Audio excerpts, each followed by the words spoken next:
Sudah hasil respon aja kamu. Mau respon dari kelompok di sini? Aku kalau bisa presentasi sedikit baru aku respon semua ini karena memang kayaknya agak nyambung semua yang penyampaian. Oh ya boleh, silakan ini.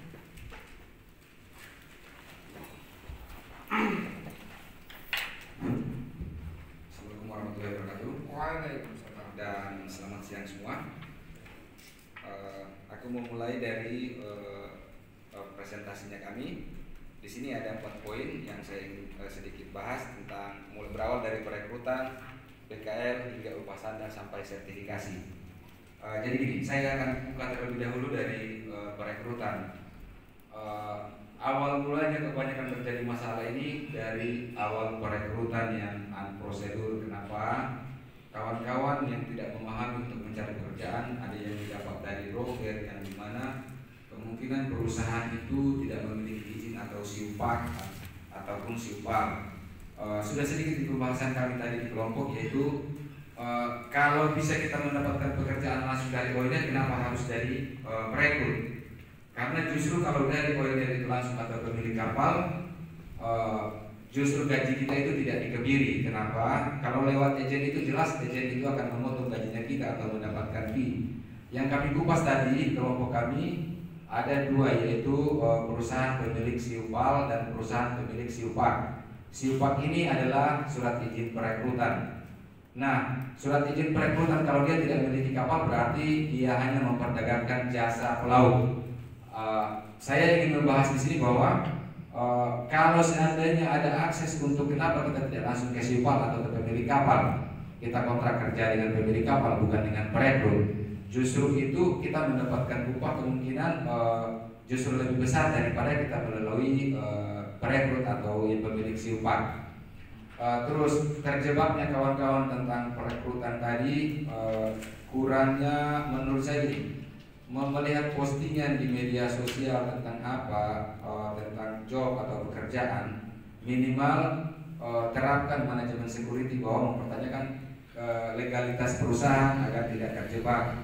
Karena sesuatu masalah itu setelah sudah menjalani baru timbul masalah. Karena dalam posisi perekrutan biasanya semuanya adalah iming-iming manis yang kita dengarkan agar kita mudah tertarik untuk mengambil job yang diinformasikan.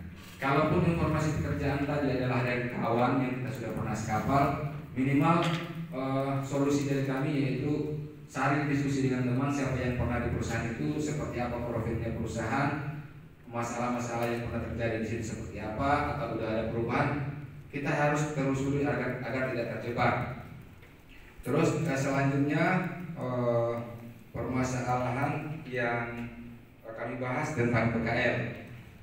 Pengalaman kami di SPSU melakukan advokasi karena dasar advokasi kami termasuk juga PKL, di mana di PKL itu dimuat termasuk asuransi, upah dan lain-lain.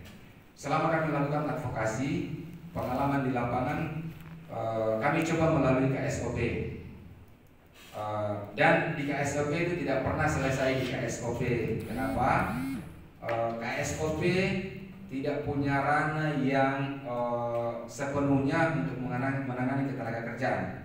Ada beberapa miss dulu pengalaman kami diselesaikan di KSOP, bahkan kami bawa ke Disnaker, ditendang ke KSOP, bawa ke KSOP, tidak ada penyelesaian atau apapun itu. Nah, bawa ke Disnaker bilang kalian PKL di KSOP, tapi ada masalah ke sini. Bicara hubungan industrial, acuan kami adalah Undang-Undang Pelayaran pasal 337. Di situ jelas bahwa acuannya ketenagakerjaan maupun di bawah ketenagakerjaan.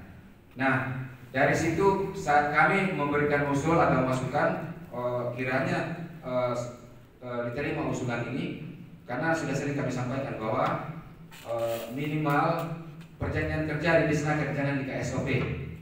Kenapa? Karena sudah mencakup masalah ketenagakerjaan. Kalau perjanjian kerja yang dilakukan di Disnaker, oke lah kalau ada hubungannya dengan bekerja di atas kapal, KSOP akan memberikan izin atau apapun itu solusinya. Yang jelas perjanjian kerja dilakukan di Disnaker. Kenapa? Alasan kami, jika terjadi masalah hubungan kerja, KSOP tidak bisa menyelesaikan hal itu. Makanya kalaupun ada aturan dengan peraturan perhubungan, ya kami minta direvisi. Usulan kami direvisi tentang hal ini. Terus lanjut lagi, kenapa saya sampaikan bahwa Disnaker kasus yang kami tangani, anjuran yang akan diterima oleh pengadilan sebagai tiket untuk mendaftarkan sesuatu masalah di pengadilan hubungan industrial hanyalah nota anjuran yang dikeluarkan oleh Disnaker. Karena SOP atau dari di bawah naungan Kementerian Perhubungan tidak ada jalur ke situ. Sementara di PP 7 sudah dijelaskan bahwa ada permasalahan tentang kelautan, ranahnya juga ke situ, ke hubungan industrial. Nah, itu yang kami minta, terkhusus perjanjian kerja, karena udah berkali-kali saya usulkan ini dulu dengan kawan-kawan serikat juga untuk PKL itu kalau bisa minimal walaupun di KSOP melibatkan Disnaker. Tapi justru kami tekankan lebih baiknya itu, paling alangkah bagusnya itu Disnaker yang akan mensahkan dan menyaksikan PKL tadi sesuai dengan pengalaman kami di lapangan. Kenapa? Rata-rata hubungan emosional perusahaan dengan KSOP itu jelas ada. Belum pernah kasus yang kami alami KSOP melakukan penekanan kepada perusahaan. Contoh, ada sesuatu masalah yang harus diselesaikan di KSOP. Kalau seandainya perusahaan pelayanan bersikeras ada namanya kebijakan KSOP untuk menekan salah satu perusahaan minimal, saya akan tahan kapal, tidak akan bisa saya izinkan untuk berlayar atau saya memberikan izin jika masalah ini belum kamu selesaikan. Tapi ini kami nggak pernah rasakan. Makanya kenapa kasus yang kami selesaikan ya di Disnaker semua, apalagi sudah menyangkut hubungan kerja. Terus yang ketiga, Pak Wel juga sudah sampaikan bahwa upah untuk pelaut ini belum ada standar upah untuk pelaut. Temuan kami masih banyak pekerja laut yang perjanjian kerjanya bahkan 600.000 di perjanjian kerja. Terus yang kami suarakan ini bicara upah standar secara keseluruhan untuk wilayah Indonesia, yang kami ambil acuan kalau advokasi selama ini adalah UMP, minimal UMP. Tapi itu untuk posisi terendah, jabatan terendah di atas kapal. Kalau kita mau bicara posisi terendah di atas kapal, posisi terendah itu ya termasuk pelaut pemula di atas. Nah, terus tingkat ijazah, bagaimana seorang kapten gajinya dari tingkat paling rendah sampai seorang kapten itu gajinya pasti akan berbeda. Satu, sertifikasinya seorang kapten jelas beda dengan anak buah. Jadi dia minimal gini, ada penghargaan dengan kertasnya yang berjibun yang dia pegang, tapi bahkan gajinya mirip-mirip dengan anak buah. Jadi ada standar yang dimana dari jenjang posisi terendah di atas kapal, standarnya berapa, sampai kapten terus tingkat ijazahnya berapa, gajinya berapa. Karena begini, di lapangan bicara seorang nakoda kelas 2 dengan kelas 3, ada juga yang kelas 3 hanya jadi chief officer, tapi yang jadi nakoda adalah kelas 4. Satu, dari skillnya dia karena dia berpengalaman. Makanya kenapa sinkronkan dengan tingkat ijazahnya dia dengan jabatannya, karena pasti muncul cemburu sosial di sini bahwa saya ijazahnya kelas 3, tapi kenapa yang kelas 4 justru yang jadi nakoda di situ? Oke, perdebatannya pasti akan muncul skill saya punya pengalaman jadi seorang nakoda. Nah, dan kebanyakan itu justru kebijakan perusahaan yang dia lebih percaya yang kelas 4 daripada yang kelas 5, yang kelas 3 tadi. Nah, poin paling intinya adalah upah tadi, bahwa kami mendorong bahwa agar pemerintah itu bisa punya standar upah untuk pelaut Indonesia dari posisi terendah sampai jabatan tertinggi di atas kapal. Terus yang berikutnya, permasalahan sertifikasi. Pelaut ini, kenapa kami sering katakan bahwa pelaut ini adalah sapi perah di Indonesia. Lahan bisnisnya ini kertas ini berjibun kemana-mana. Terus di setiap badan diklat di Indonesia itu berbeda harganya. Nah, yang kami ingin suarakan di sini, kenapa kami tidak bisa sama dengan pelaut dari negara-negara lain yang sertifikasinya tidak sama seperti caranya di Indonesia. Contoh, pelaut pemula minimal dia harus memiliki 4 kertas untuk pelaut pemula.